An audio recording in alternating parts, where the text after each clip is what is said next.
Hello.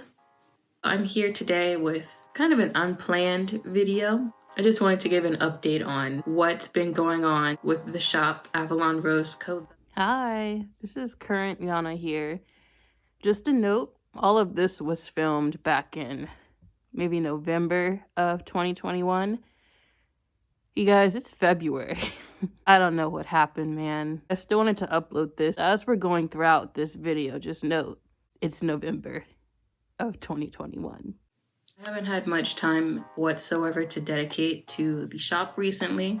I don't think I've made any sales in the last few weeks.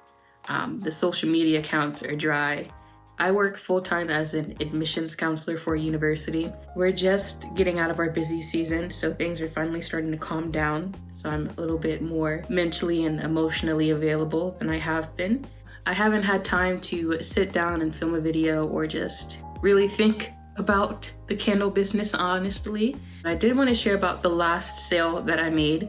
Someone purchased 2 of my candles. They bought a blueberry lemon and a pumpkin apple butter. For those 2 candles, the review was less than stellar, unfortunately. But honestly, I'm not angry. I was upset initially, but it's not even about me. It was more so just for the customer. First and foremost, I love candles. I love everything: scents, perfumes, body wash, candles, room sprays, whatever. I wanted to share that love with people and create things and then give that to the customers. So for a customer to be not satisfied with something that they get from me, it was really disappointing. So the review was not malicious whatsoever. I was just very straight to the point.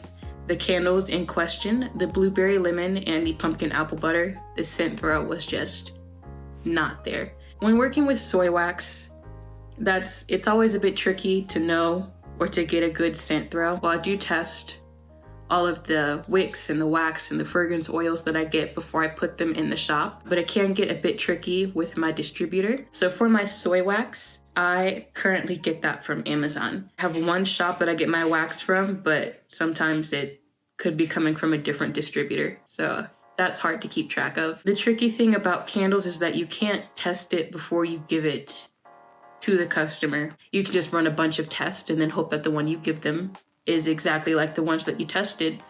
When I smelled it from the jar, it smelled fine, but the scent throw was just lackluster. Both of those candles were below expectation, which is not something I ever want my customers to experience. Initially, my first reaction was, maybe shame is a strong word to feel for it. Maybe I'm taking this too seriously, but I really do care a lot about this business and about the products I'm putting out.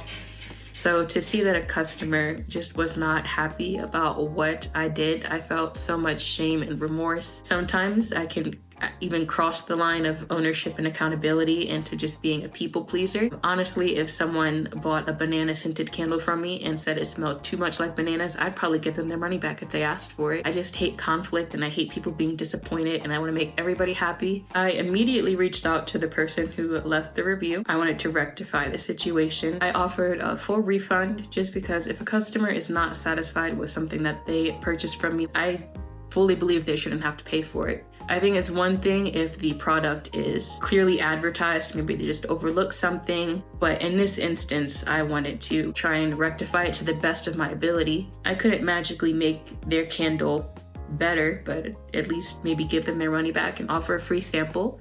So that's what I did, but they were just so understanding and so kind. They didn't even accept my offer for a full refund. I'm just understanding that I am a small business and that sometimes things go wrong and that I still have bills to pay and products to afford. I am so grateful.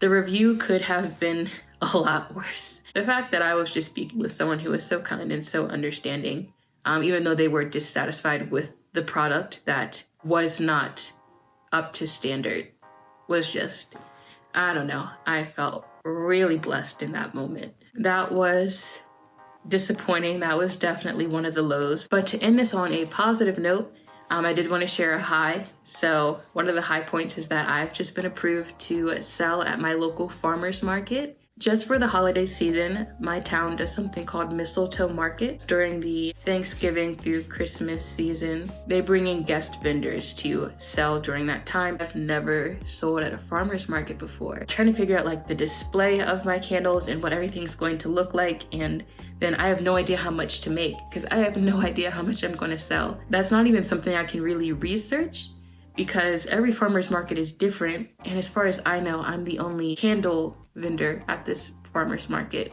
I don't know what I'm doing. I know I say that all the time, but I really don't know what I'm doing. Definitely don't want to buy too much and then have a bunch of holiday candles sitting around my apartment, but I also don't want to sell out. I do want to sell out, but I don't want to sell out like in the middle of the day and not have any product left because that would be a wasted opportunity. So I'm about to start ordering supplies so I can start making these candles.